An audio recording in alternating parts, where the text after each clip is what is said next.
Une nouvelle journée qui démarre. Alors là, sous un temps un petit peu moins sympathique que les jours précédents. Il fait gris, il y a de la bruine.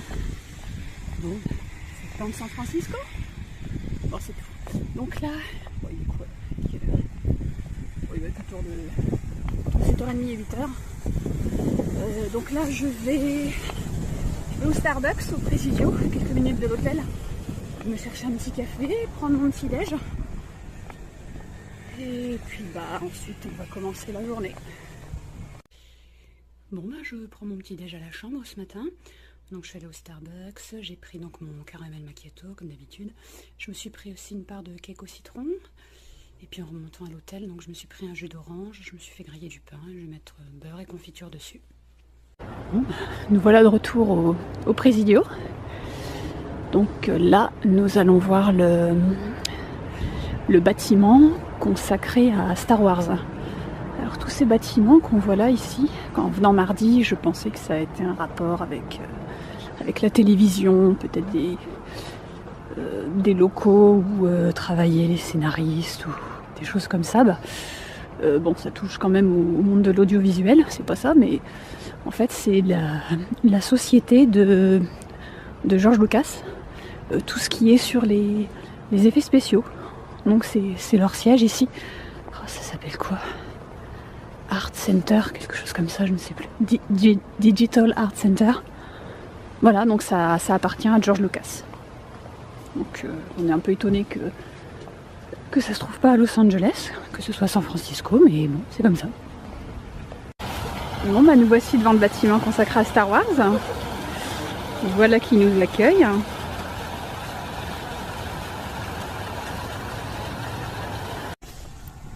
Là, nous nous rendons au musée Walt Disney à pied. Donc, on est dans une partie du Presidio qu'on n'a pas vu la dernière fois.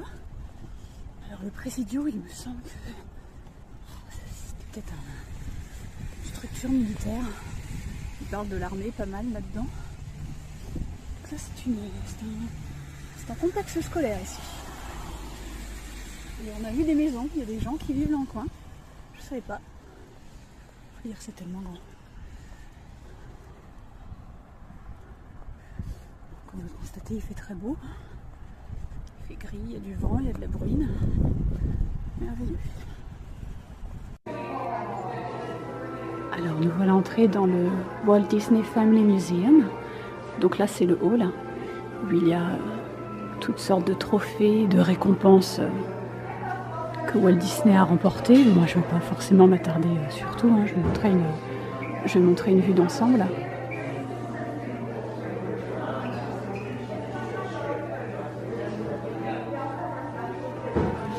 Alors, on a la permission de filmer, mais on ne filme pas les employés, normal. Alors donc là c'est le consul de France qui décore Walt Disney de la Légion d'honneur en 1936. Waouh. Là c'est Walt avec Yul Brynner qui a reçu donc une sorte de diplôme d'honneur de la guilde des producteurs à l'écran.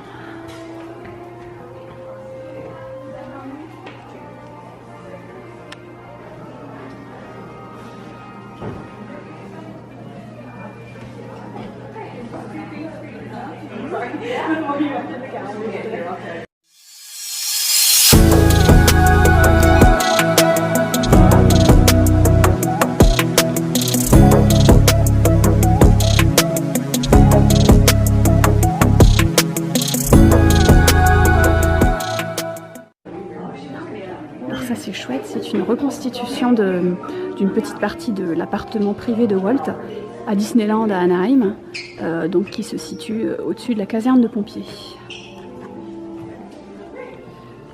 Donc là ici c'est un cadre avec une photo de ses parents, Elias et Flora. Et donc là c'est les Oscars.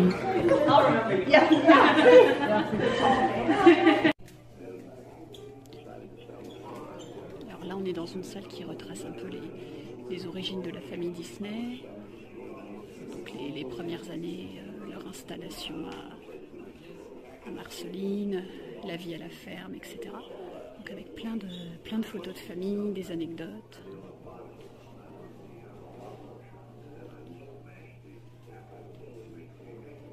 Donc là c'est une ambulance qui a été conduite par un membre de la famille pendant la Première Guerre mondiale. Alors ça, ce sont des dessins réalisés par Walt Disney. Il était dessinateur de cartoon. Donc, il a commencé à se faire connaître avec des petits cartoons qui passaient dans les cinémas. Des formats courts.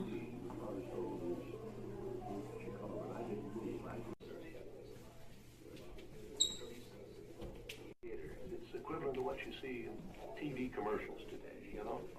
Put your winter coal in early, you know?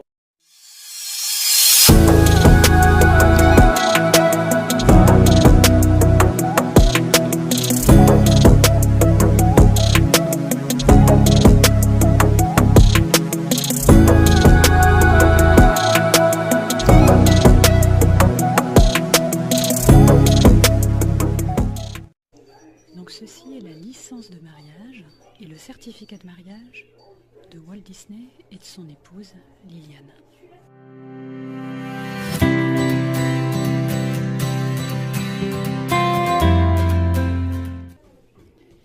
Alors ça c'est une petite partie consacrée à Oswald, le lapin chanceux, qui est le premier personnage bien connu créé par Walt Disney. Donc malheureusement au bout d'un an il a perdu le contrôle. Il a perdu les droits sur ce personnage, parce qu'il me semble qu'il n'a pas été assez méfiant en signant les documents, donc il s'est un peu fait voler son personnage. Suite à la perte des droits sur Oswald, Walt a créé le personnage de Mickey Mouse. Donc la première mouture de ce personnage, c'est Steamboat Willie. Steamboat Willie est le premier cartoon avec le son où figure Mickey Mouse. Alors, le personnage de Mickey Mouse ayant eu beaucoup de succès, ils ont eu l'idée de décliner le merchandising. Donc, sous toute forme, affiches, figurines, un vélo, pourquoi pas. Le tourne-disque, enfin le... Non, c'est pas tourne-disque, c'est quoi ? Quelque chose. Des montres, bien sûr, des réveils... Qu'est-ce que c'est que ces petites boîtes là? Je ne sais pas. Les BD bien sûr. Il y a des peluches, non?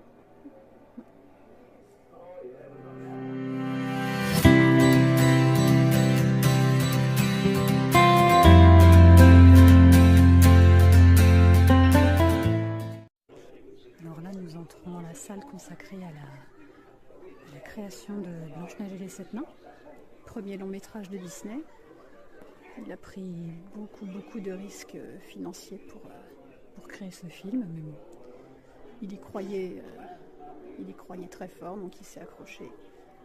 Il a consacré énormément d'argent, le personnel s'est vraiment beaucoup dévoué pour ce film, puis ça a eu énormément de succès.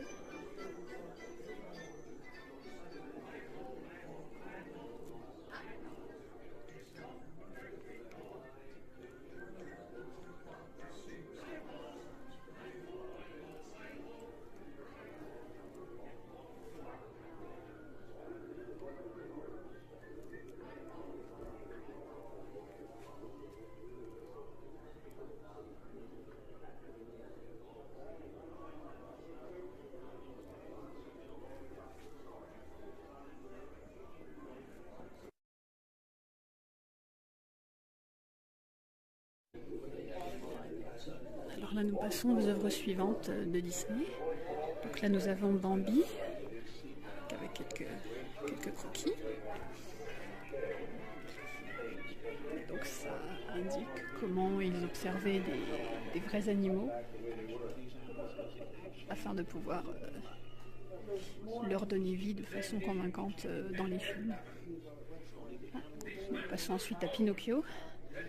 Pinocchio, je crois qu'il est sorti pendant la guerre, comme Bambi d'ailleurs. C'est pas forcément les films de Disney les plus joyeux qui sont sortis à cette période. Bon, le contexte de l'époque l'explique peut-être. Alors ça, c'est la reproduction d'un bureau de dessinateur qui était utilisé, pas par Walt lui-même, mais par des dessinateurs des studios Disney de Burbank. Alors à l'époque, on travaillait sur Pinocchio. Donc il y a des croquis ici, des ébauches. Alors là, c'est une partie consacrée aux difficultés qu'ont rencontré Walt et les studios dans les années 40. Notamment deux choses, c'était le contexte de la Deuxième Guerre mondiale, qui fait que les studios se sont un peu détournés de leur objectif primaire et ont fait pas mal de films de propagande pour la guerre. Et puis également, il y a eu une grève pendant 3 mois du personnel du studio. Alors Walt était vraiment pas content de ça, parce que lui, il pensait concevoir ces studios et la façon d'y travailler pour que les gens soient heureux, mais bon, les gens voulaient plus de reconnaissance, être payés plus, et donc ça l'a beaucoup affecté.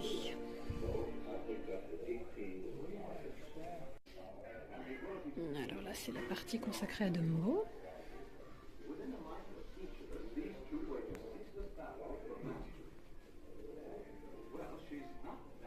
Également un film qui date des années de la guerre.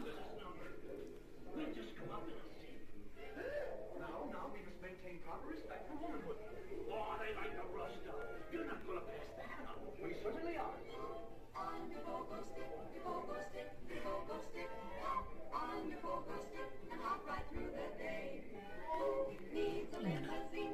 Donc là, c'est la participation de Disney à la propagande de guerre.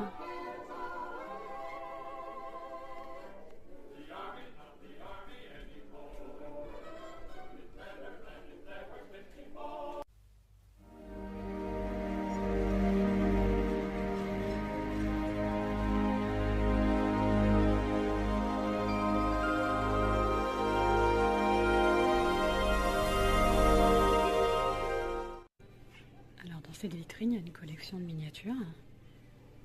Walt aime beaucoup ça. Il a assisté à la fin des années 30 à une exposition à San Francisco où il y avait des miniatures, ça lui a beaucoup plu.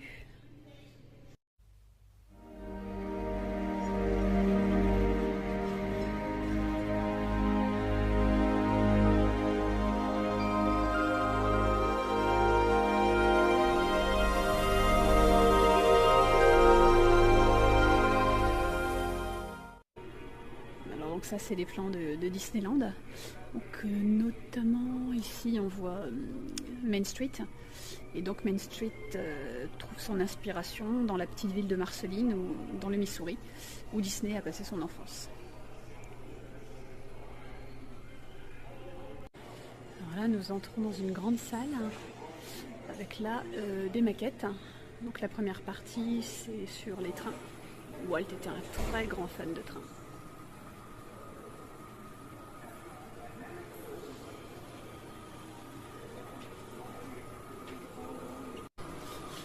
Alors là, cette grande maquette là, c'est un plan de la maison de Walt avec le trajet que faisait le train qui s'était construit pour chez lui.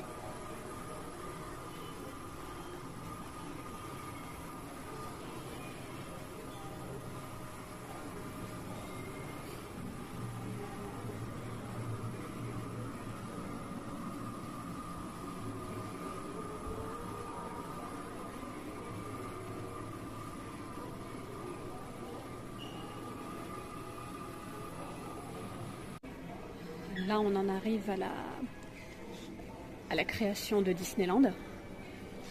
Donc Walt avait son... Il me semble qu'il avait, peut-être déjà à l'époque, une émission de télé, ou c'est arrivé après, je ne sais plus. Donc il montrait des plans et l'évolution de la construction du parc.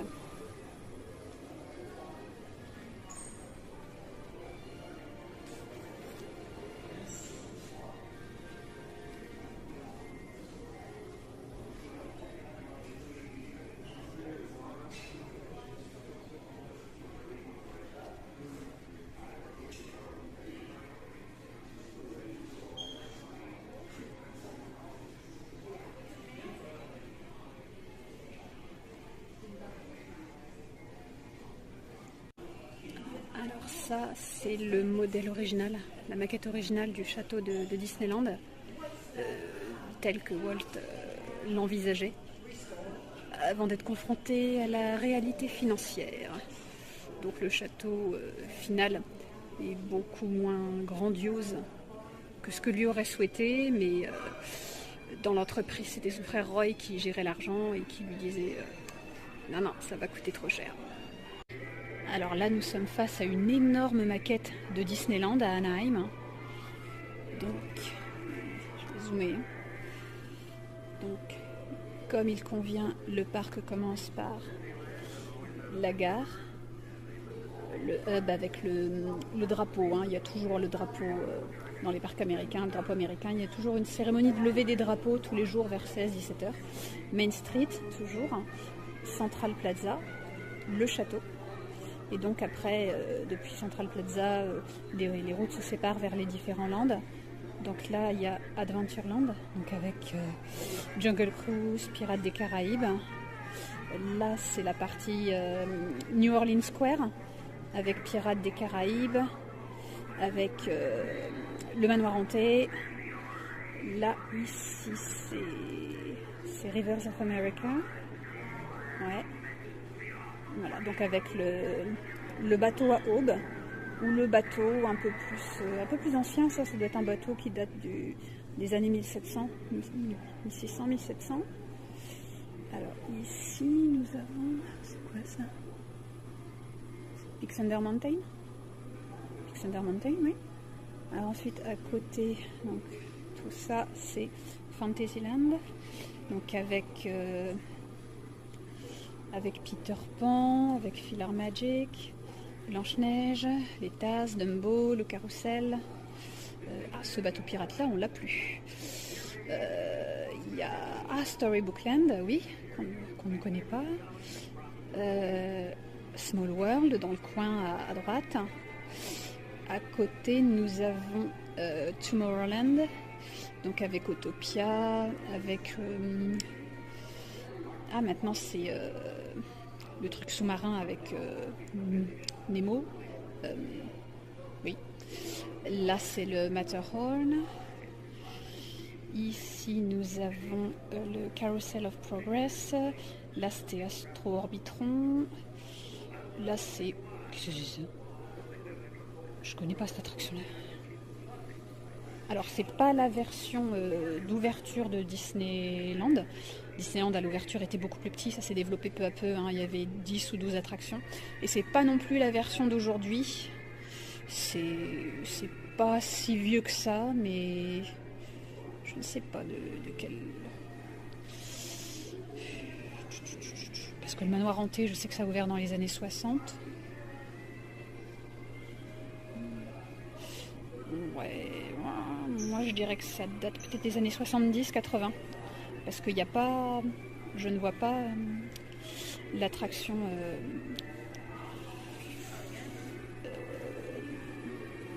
comment il s'appelle l'autre?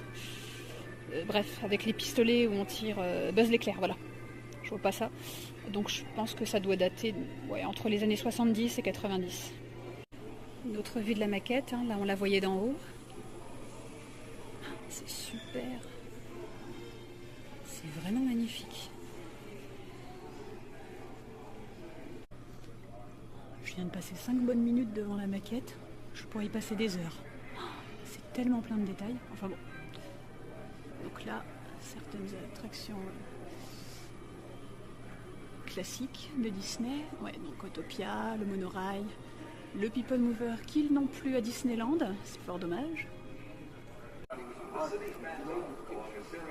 Alors là, nous sommes dans la partie consacrée à Mary Poppins, l'un des films les plus chers à Walt Disney.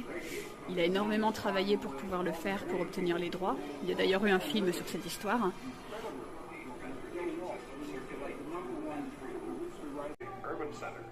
Là, nous sommes au milieu des années 60, peut-être un peu avant d'ailleurs. Donc Walt travaille sur son parc de Floride. Et là, il travaille sur Epcot. L'idée qu'il en avait est très éloignée du résultat qu'on a eu par la suite. Lui voyait plutôt ça comme une ville. Et non, Epcot, c'est un parc d'attractions faisant partie du complexe de Walt Disney World à Orlando, en Floride.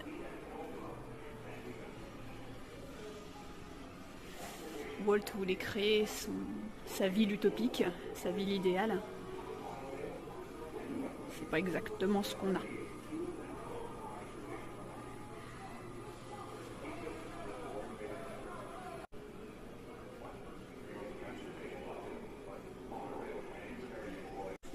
Alors là, nous sommes arrivés à la partie sur la fin de vie de Walt.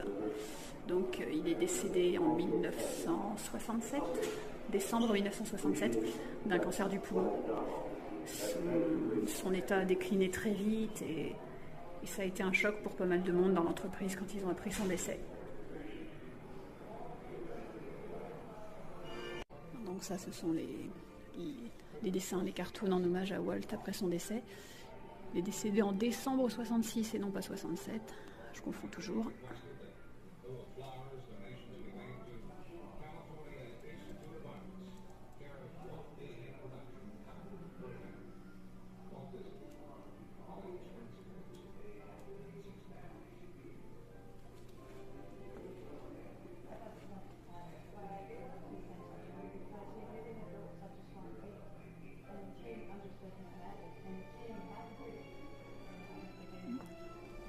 Dessin avec la terre, très connu celui-ci.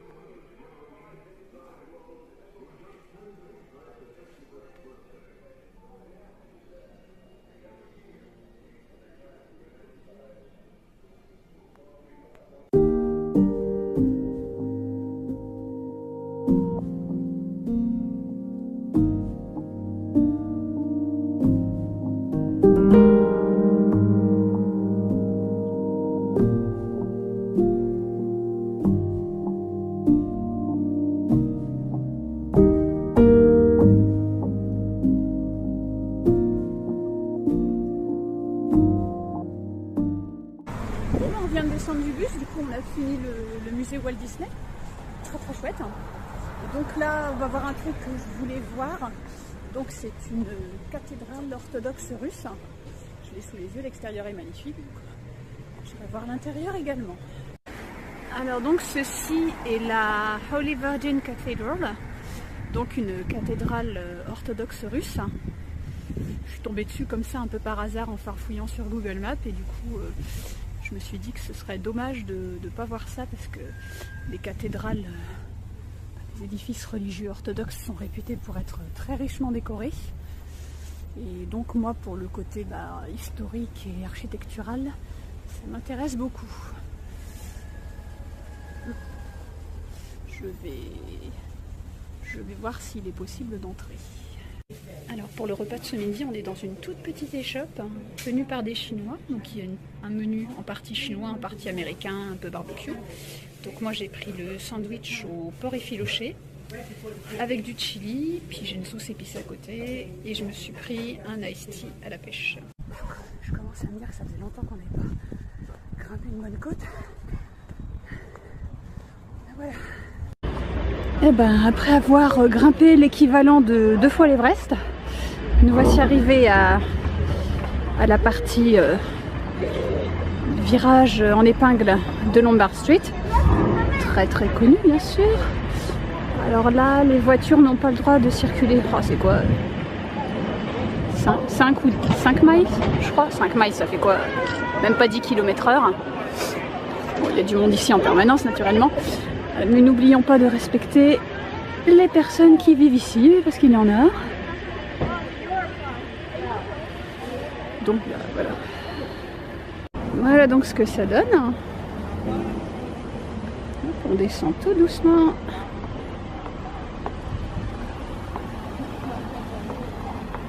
Voilà, c'est très bien, messieurs, dames.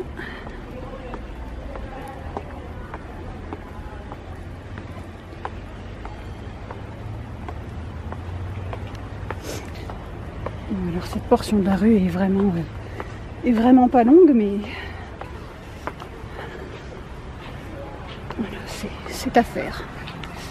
Un des incontournables d'une visite de San Francisco.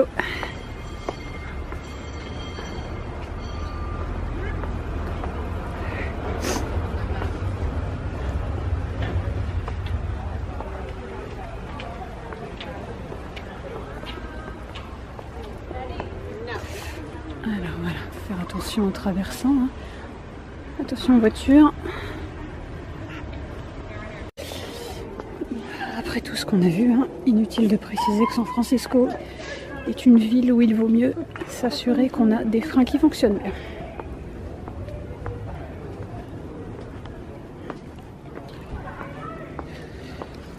C'est une ville également idéale pour apprendre le démarrage en côte.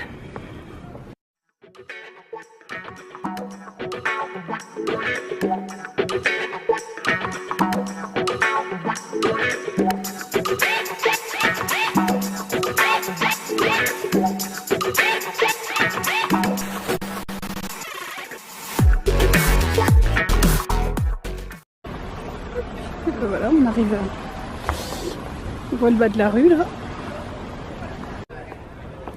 Voilà. Bon, naturellement, pour faciliter la montée et la descente, il y a des escaliers de chaque côté de la rue.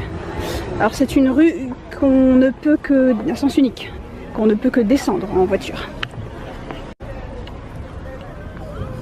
Et voilà l'arrivée, avec un petit stop à la fin. Et donc, puis d'en bas, voilà ce que ça donne. Oh, il y a Chucky. Il y a quoi? Chucky. Sur la calandre. Oh, la classe. Mais c'est excellent. Pas du tout. Et pas du tout flippant et malaisant. Du tout. Bon, bah nous voilà arrivés au quartier de Castro, le quartier gay. Donc des drapeaux arc-en-ciel partout, des trottoirs en arc-en-ciel. Et puis sinon, c'est dit en passant, on vient de croiser deux messieurs en tenue d'Adam. Il me semblait que c'était pas légal dans ce pays. Bon, en plus là, il doit faire... c'est pas super chaud, donc voilà. Donc oui, je m'attendais pas à ça. Dès qu'on arrive. Toujours à Castro. Regardez-moi ça. Une maison rose. C'est excellent.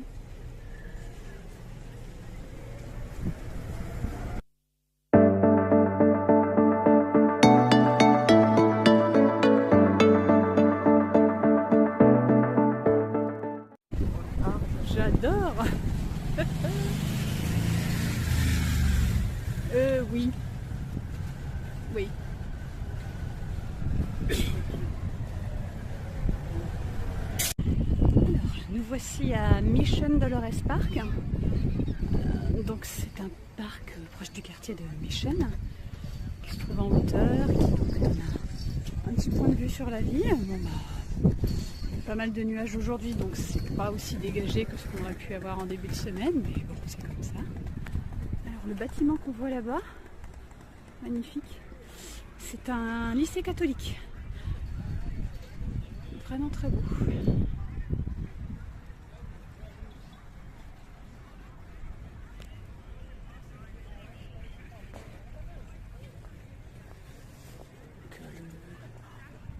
C'est vraiment bien ce concept qu'ils ont de mettre les parcs en hauteur pour profiter de la vue. C'est vraiment sympa.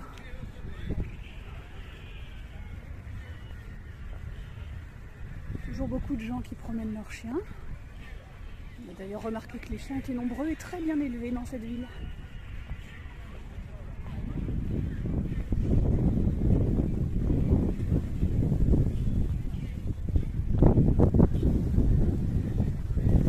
Je sais pas ce que c'est ce truc là-bas. Je sais pas trop, c'est une mission. Une mission catholique qui est installée ici et qui a donné son nom au quartier latino et qui a des rues et un parc. Et voilà.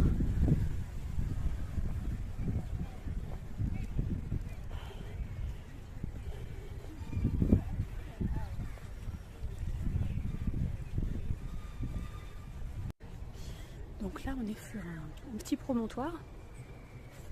C'est le point le plus haut du parc. Donc voilà la vue qu'on a. Bon, naturellement, comme toujours, la skyline là-bas au fond. C'est qui ça? Miguel Hidalgo y Costilla. Un Mexicain, mais alors, quant à savoir ce qu'a fait ce monsieur pour mériter sa statue ici, je ne sais pas. Quelque chose d'exceptionnel à mon avis.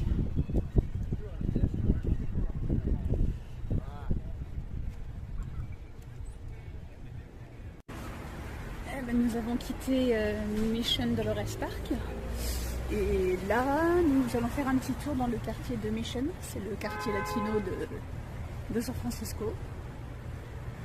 Donc voilà, on n'y a jamais mis les pieds, donc c'est l'occasion.